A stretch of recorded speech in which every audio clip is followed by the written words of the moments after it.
Hi guys, this is Professor Hips, and this is the week 4 class preview and preparation lecture for our week 4 class. We are going to talk about civil liberties and the right to privacy. As always, this is an in-depth overview of the material. We obviously won't cover all of this material word for word in class, but this gives you a good preparation and starting point for this material. Also, in the weekly announcement, you'll get the podcast that walks you through the material in a different format, as well as the textbook chapters that are most closely linked to the material. This week it is chapter 4 of the OpenStax textbook, which you can access online or via the PDF that is attached to the announcement. So let's get started. As always, if you have questions, jot them down and be prepared to discuss them in class. All right, so civil liberties and civil rights are going to be the focus of the next few weeks for us. And although civil liberties and civil rights sound like similar concepts, they are a little bit different, and that distinction is really important. So, civil liberties are going to be our freedom to rights. There are freedom to engage in particular behaviors related to the government. So, our ability to have free speech or freedom of religion, the ability to bear arms, the ability to be protected against unreasonable searches and seizures. So, they're the things that we have the right to do. All right. Civil rights are going to be our freedoms from, our protections from the government treating us differently because of characteristics that we may possess. But civil liberties are our freedoms to engage in particular sets of behaviors. Now, it's important to understand that when the Bill of Rights first comes out, it was designed to limit the power of the national government. So, the nationalization of the Bill of Rights refers largely to the Supreme Court process, mainly using the 14th Amendment, which was ratified in 1868, and using the Due Process Clause that made most of the first 10 amendments binding on state and local governments, not just the federal government, through a process known as selective incorporation.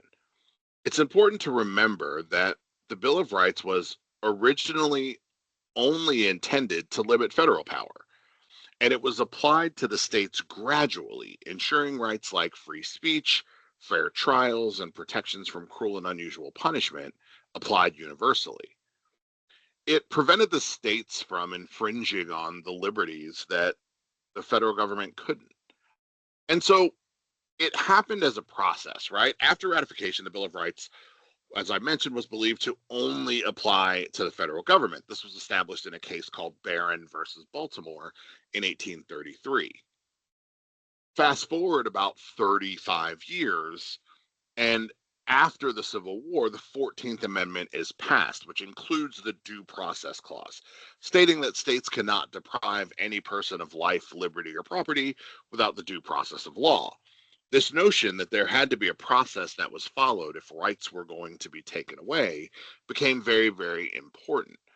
And the Supreme Court then began using this part of the clause to incorporate or add rights from the Bill of Rights, applying them to states, a process that's overall referred to as nationalization. Now, I mentioned the idea of selective incorporation, which meant that rather than applying the entire Bill of Rights all at once, the courts incorporated the rights or added the rights individually, deciding which were fundamental to liberty and justice, such as those for a fair trial, which is the Sixth Amendment, or freedom from cruel and unusual punishment, which was the Eighth Amendment. The key outcome was that it created a single standard for fundamental rights across the United States, meaning that states couldn't offer fewer protections than the federal government. They could offer more protections, but they could not offer less. And this was really important as we get into our conversation about civil rights, where states were denying certain types of people their individual rights simply because of their race or religion or ethnicity or whatever it may be. Additionally, it also expanded federal power. Ironically, this idea that we were going to protect freedom at a state level increased the power of the federal government by giving federal courts the ability to review state actions for constitutional violations of individual rights. Most major Bill of Rights protections were incorporated, though a few, like the right to a grand jury indictment, have not been applied to the states. States still do have some latitude around a few of the amendments. As I mentioned, selective incorporation, or the idea that the court decided over time and case by case which provisions of the Bill of Rights would extend to the states, just mirroring that idea that the federal government has significant oversight when it comes to individual freedoms. Now, it is important to understand that our civil rights are relative rights, meaning that the United States citizens can exercise their own rights as long as they don't infringe upon the rights of others. That question of what constitutes infringement, when does your freedom start to interfere with my freedom, has become a really, really critical and important question over time. We've seen it applied to things like religion, sexual orientation, political ideology. And so having to figure out when a freedom crosses the line from individual right to infringement of someone else's freedom has become increasingly complicated. So we're going to talk a little bit about the Bill of Rights, or the first 10 amendments. In this particular conversation, we're not going to focus a lot on the First Amendment. We're going to spend most of our time discussing the First Amendment and the right to privacy in class. But I did want to make you aware of the First Amendment, which says Congress shall make no law respecting an establishment of religion or prohibiting the free exercise thereof, or abridging the freedom of speech or of the press or of the right of the people peaceably to assemble and to petition the government for a redress of grievances. 5 really important rights: your freedom of speech, your freedom of religion, your freedom of the press, your freedom of assembly, and the freedom to petition the government for a redress of grievances. These are fundamental rights, some of the most important rights that there are. We'll talk in detail about those rights and the limitation of those rights in class. The Second Amendment states a well-regulated militia being necessary to the security of a free state, the right of the people to keep and bear arms shall not be infringed. The Second Amendment has been a lightning rod of controversy in modern American history. It was ratified in 1791 as part of the Bill of Rights. Its core purpose, and this is debated still to this day, is often interpreted as safeguarding individual self-defense and ensuring citizen participation in state militias for a free state. Though its application and scope, including reasonable gun laws, remain the subject of ongoing legal discussion and interpretation. So within the text itself, there are some questions about exactly what it means. We'll talk about 2 interpretations, the individual and collective interpretations, here in a moment. But it is without question that, historically speaking, the Second Amendment was linked to the need for state militias for defense, as the federal government didn't have the ability to raise a national army under the Articles of Confederation. And so they weren't able to have a military that could prevent federal overreach because the first stab at government didn't give them enough political power to create a national army. In modern times, we have seen Supreme Court decisions like McDonald versus the City of Chicago in 2010 affirm the Second Amendment's protection of individual rights to possess firearms for self-defense, rooted in history and tradition, while still acknowledging that sensible gun laws are indeed permissible. But the debate between scholars and the courts continue to discuss the balance between those individual gun rights and public safety. And there are differing views on the amendment's emphasis on militia versus individual rights. In essence, the Second Amendment secures the right to own weapons for personal protection and participation in a militia, but the scope and how it interacts with gun control legislation is complex and still evolving.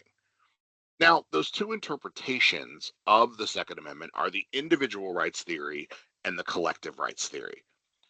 The individual rights theory holds that the Second Amendment applies to each individual citizen, that the US government really does not have the right to infringe upon your right as an individual citizen to own a firearm.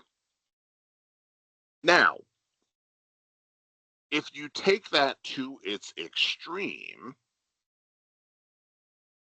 it could mean that the government does not have the right to regulate how you buy guns or the type of ammunition that you can have, how you store them.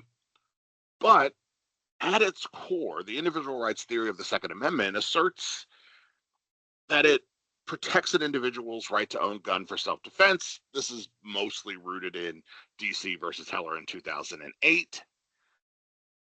And its focus is on the people, right? It focuses on the second half of the Second Amendment, which says the right of the people to keep and bear arms shall not be infringed, arguing that the use of the word people is individual. It also sort of highlights the need for the Second Amendment as a tool of self-defense. And the Supreme Court has found historical support arguing that given the time period, it's clear that the founders would have believed in the right to bear arms because almost everyone in society bore arms at that time. The collective rights theory argues that actually the Second Amendment right is a right about the maintaining of a militia. The argument is that when the Constitution was written, since there was no national army, it was imperative that citizens owned firearms so that if the government had to call together the militia, each man would show up armed, allowing you to create an armed, well-regulated militia. The collective rights theory also argues that the government should be able to create reasonable gun laws and restrictions. Now, there, of course, is debate about what constitutes reasonable.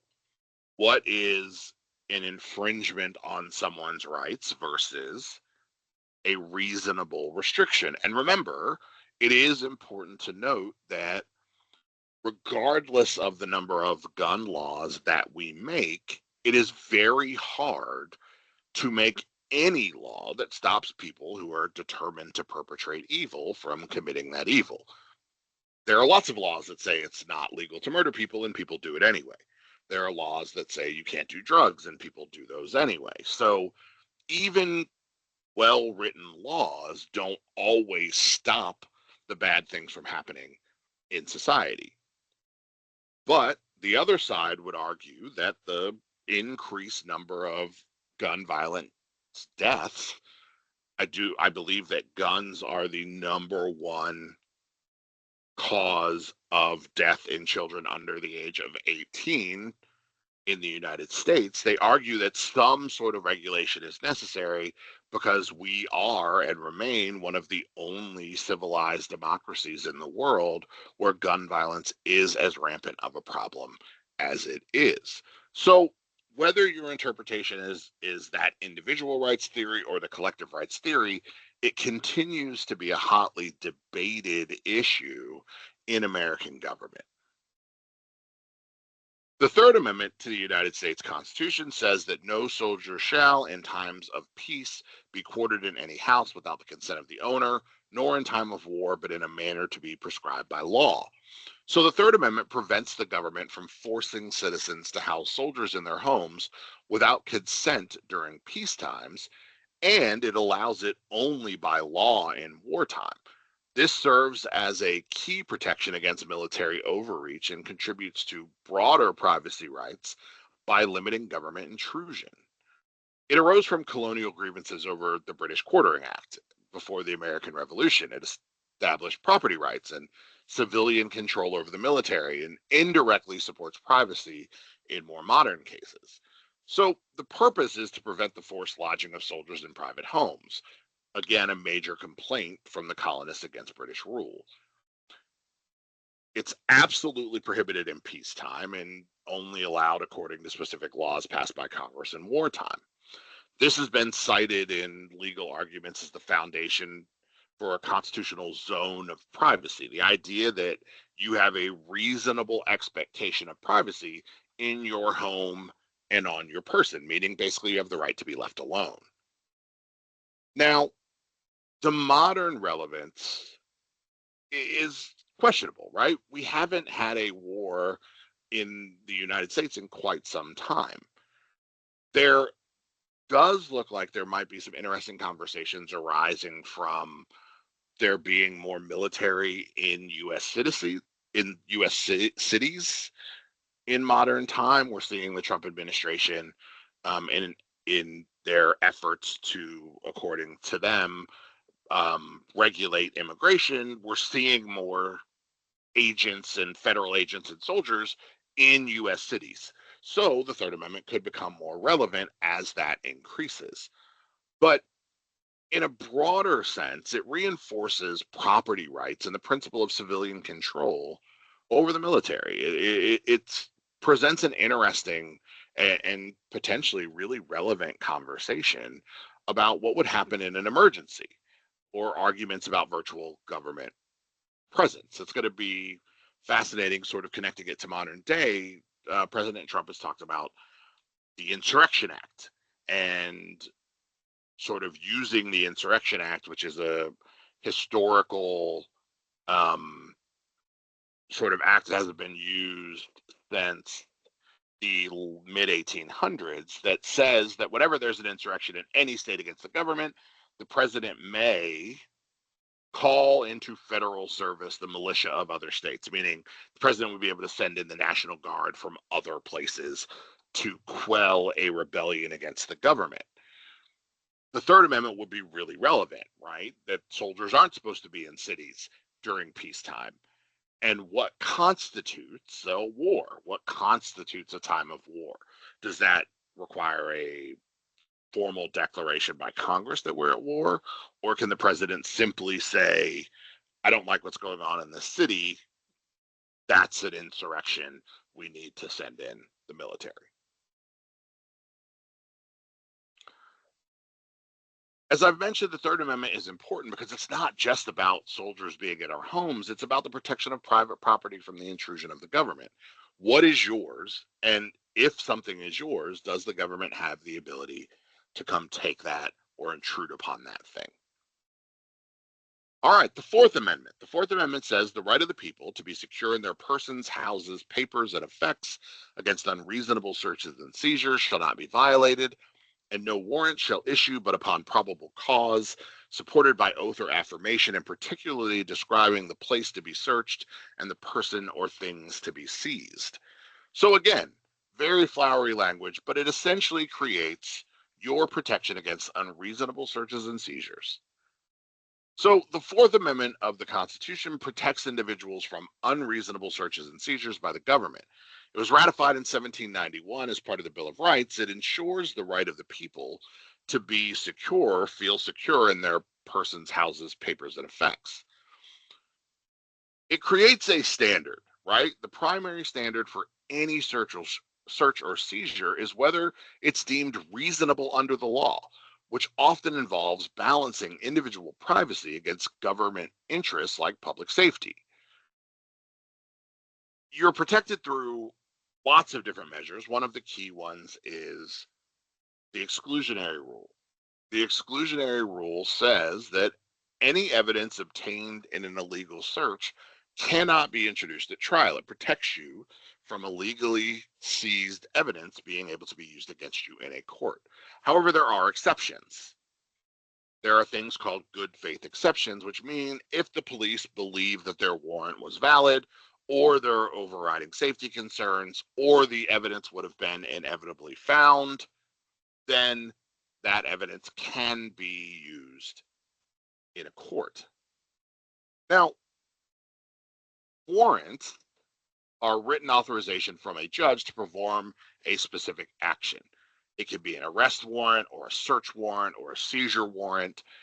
Arrest meaning that you can detain someone, a search warrant meaning that the police can come look for something, and a seizure warrant meaning that they can take something. Warrants generally have to be obtained from a judge before conducting a search. A valid warrant needs to be supported by probable cause, meaning that there's a reasonable belief that a crime was committed.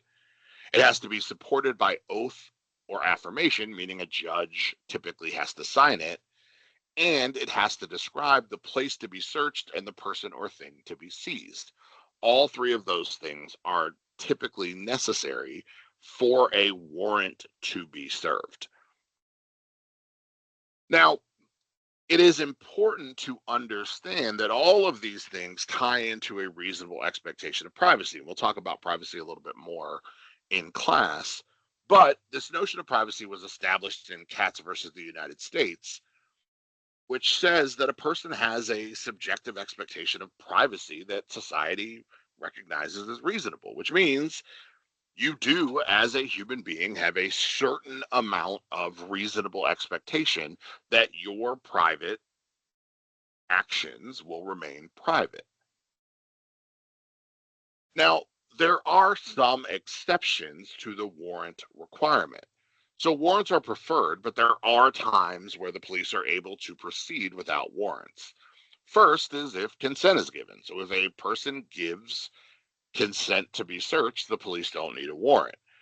The police also have the ability to seize evidence that's in plain view if they are lawfully present at the location. So if the police pull you over because you violated a traffic um, code and on the seat is a bag of weed, the police are able to then take that evidence because it is in plain view and they are lawfully executing their duties. There's also what we call exigent circumstances, which means if it's an emergency. So if the police are in hot pursuit or they're trying to prevent the destruction of evidence, they are allowed to go in without a warrant. There are also some exceptions when it comes to cars and vehicles because of their ability to get away quickly. And then finally, if the search is incident to a lawful arrest, so the police may search a person being arrested in the immediate area, so within their wingspan, for weapons or evidence. In modern society, we're seeing more and more issues when it comes to this sort of right to privacy when it comes to technology. So one is digital privacy. How how are courts allowed to access information like cell phone records and warrantless searches of digital data? We're also starting to see more conversations around the use of force when it comes to arrests and whether or not excessive force is being used. Is that an unreasonable search or seizure if excessive force is used against you? And who ultimately determines what is excessive? The Fifth Amendment says no person shall be deprived of life, liberty, or property without due process of law, nor shall private property be taken for public use without just compensation. So, several key ideas that are here. So, the Fifth Amendment to the Constitution guarantees you those several key rights, including your right to a grand jury indictment for serious federal crimes, protection against double jeopardy, which is being tried twice for the same offense, protection against self-incrimination, which is the right to remain silent, often referred to as pleading the fifth, the right to due process of law, and the requirement that private property cannot be taken for public use without compensating you for that. These provisions protect individuals in criminal and civil legal proceedings. It ensures fairness and limits the government power. So the grand jury clause says that if you commit a federal crime, a grand jury or a group of your peers must review the evidence and indict you or see if there's cause to bring you to trial before you can be tried. You're also protected against double jeopardy, which prevents someone from being prosecuted multiple times for the same crime.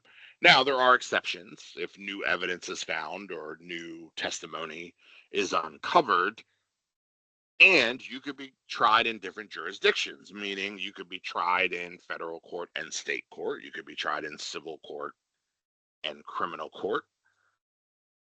You are also protected against self-incrimination. No one can be forced to be a witness against themselves in a criminal case. This is a sort of the basis for your Miranda rights, which are you have the right to remain silent. Anything you say or do can and will be used against you in a court of law. You have the right to an attorney. If you cannot afford one, one will be provided for you. Do you understand these rights as I have read them to you? That last part is really important because it's not enough to just read someone their rights. We have to make sure that they understand what those rights mean. If someone is told they have the protection against self-incrimination but does not know what self-incrimination means, even though they've been told their rights, they don't fundamentally understand what those rights are. The Due Process Clause ensures fair legal proceedings before the government can deprive you of your life or your liberty or your property. And finally is the Takings Clause or eminent domain, which says that if the government is going to take your private property, i.e., they're going to build a road and it runs through a farm that your family has owned, they can't simply kick you off that farm. They have to give you appropriate compensation for that land they're going to take. So, in practice, things like pleading the Fifth or your Miranda warnings end up being the practical impact of the Fifth Amendment. Police read you your Miranda rights to any suspect that's being detained, and you are protected as an individual from government overreach. The idea is that it ensures fair treatment within the justice system. Our justice system is supposed to be blind. Everyone is supposed to be treated the same. Now, we will have conversations later in the semester about whether or not that is true and whether or not that is even a reasonable expectation. But the idea, at least under the Constitution, is that everyone should be treated equally regardless of their station in life.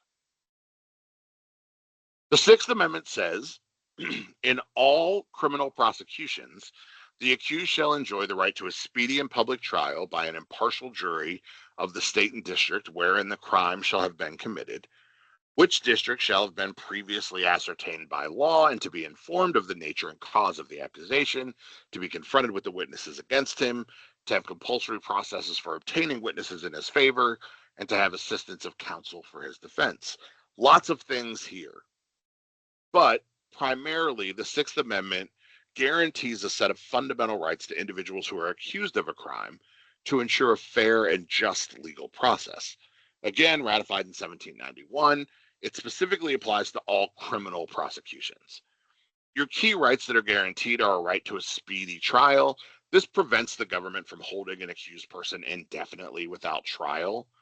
Courts have to use a multi-factor test established in a case, Barker versus Wingo, to determine if a delay is unconstitutional. You also have the right to a public trial, which ensures transparency in the judicial process. It prevents secret or arbitrary government proceedings. You have the right to an impartial jury. It guarantees a trial by unbiased citizens from the local community where the crime occurred. Now, there are some reasonable conversations around what constitutes an impartial jury, and moreover, can a jury be impartial? As humans, aren't we partial by nature? We have our own biases and prejudices that manifest themselves. And so, do we have the ability to be impartial, even if our desire is to be? You also have the right to a notice of accusations, meaning that you have the right to be accused formally and informed of the specific charges and the evidence that they have against you so that you can prepare a defense. So you have the right to be told what crime you committed and the evidence that they have around that accusation. You also have the right to confront witnesses. So it grants the accused the right to face and cross-examine any witness testifying against them. There are some exceptions. Abusers are typically not allowed to confront their victims, particularly when those victims are minors. We use closed circuit television and those types of things to allow those conversations to happen. You also have the right to compulsory process, which says the defendant can basically compel the court to call witnesses. So you are able to use the court to get witnesses in your favor to help in your defense. Finally, you have the right to counsel. It guarantees the assistance of a lawyer. Following the landmark case Gideon versus Wainwright in 1963, the government is required to provide a lawyer to any defendant who cannot afford one themselves. So there are some interesting sort of modern day applications. There's a requirement for unanimous jury verdicts in certain types of cases, so everybody has to agree. Your right to counsel also includes the right to effective assistance, meaning you have the right to a lawyer, but you also have the right to a lawyer who is competently arguing your case. And there are some limits on the out of court statements that can be used against you. That was sort of solidified in a case called Crawford versus Washington. The Seventh Amendment says that in suits in common law where the controversy exceeds $20, the right of trial by jury is preserved, and no fact tried by a jury shall otherwise be re-examined in any court of the U.S. other than according to the rules of common law. So the Seventh Amendment says that you have the right to a jury trial in certain cases anytime the controversy is more than $20. So if you took something that is worth more than $20, that case is decided by a jury and not simply a judge. It also prevents judges from overturning a jury's factual findings, except under specific rules. So citizens have their peers decide facts in disputes like contract disagreements, which protects against government overreach in civil matters, though it doesn't directly apply to state courts unless a federal law is involved. So again, you have the right to a jury, which prohibits federal judges from re-examining the facts that are already decided by a jury. And it's particularly important because it allows your peers to decide contract breaches, personal injury, property disputes, things that are not criminal in nature. Remember, criminal versus civil. Criminal are cases that deal with serious bodily injury, where civil cases are disagreements between two individuals. The Eighth Amendment says that excessive bail shall not be required, nor excessive fines imposed, nor cruel and unusual punishment inflicted. This prohibits cruel and unusual punishment. It ensures that criminal penalties are not disproportionate to the offense and that the government can inflict torture or barbaric treatment on defendants or convicted persons. It protects their rights both before and after they're convicted. It limits government power and reflects evolving standards of decency for punishment. This applies to both the federal and state government. Now, excessive bail prevents courts from setting bail at unreasonably high amounts to keep someone in jail before trial, but it is relative to the amount that you are worth. So wealthier people might have higher bail because they can afford to get out easier. Excessive fines bars disproportionately large financial penalties for offenses. It also prevents cruel and unusual punishment, which prohibits torture and punishments that are barbaric or grossly disproportionate to the crime. This evolves with societal standards. There are things that were acceptable 30 years ago or 50 years ago that are no longer acceptable. The Ninth Amendment says the enumeration in the Constitution of certain rights shall not be construed to deny or disparage others retained by the people. So the Ninth Amendment protects your unenumerated rights, or your rights that aren't written down. It states that listing specific rights in the Constitution doesn't mean that other rights don't exist.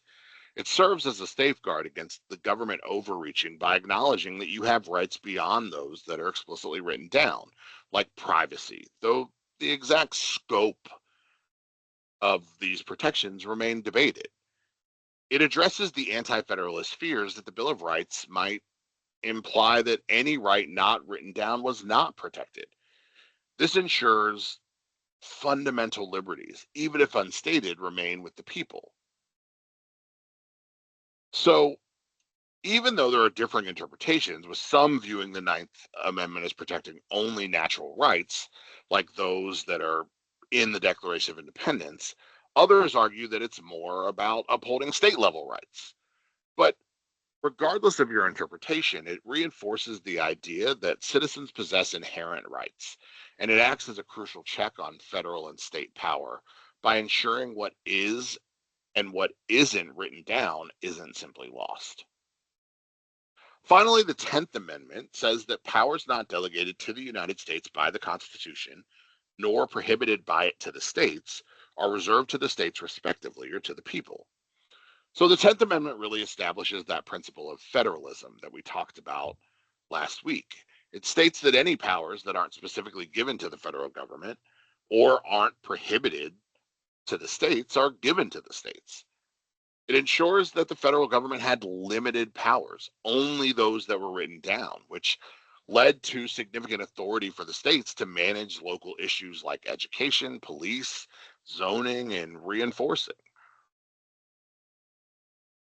The federal government's authority was limited to what the Constitution said it could do.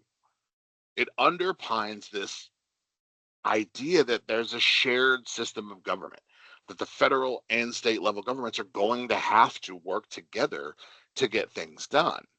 It was proposed by the first Continental Congress to appease anti federalists, right? Those who were wary of the Constitution. And it was seen as crucial for states to ratify the Constitution, ensuring that state sovereignty or independence wasn't lost. This is, in the modern day, frequently invoked in legal challenges regarding federal mandates. So think immigration mandates, mask mandates during COVID, where states argued they had the rights to make their own independent decisions. The last thing we're going to discuss briefly, because we'll talk about this in more detail in class, is the right to privacy, your right to be left alone. The U.S. Constitution doesn't explicitly mention a right to privacy, but the Supreme Court has found it implied through several amendments, primarily the Fourth Amendment, that protection against unreasonable searches and seizure for physical spaces, and the due process clauses of the Fifth and 14th Amendments, granting you personal autonomy. They also include parts of the First, Third, Fifth, and Ninth Amendments. Together, they create what's known as a zone of privacy, protecting personal decisions and freedom from government intrusion into your private life. It is important to understand that this is not absolute and it's balanced against the government's interests.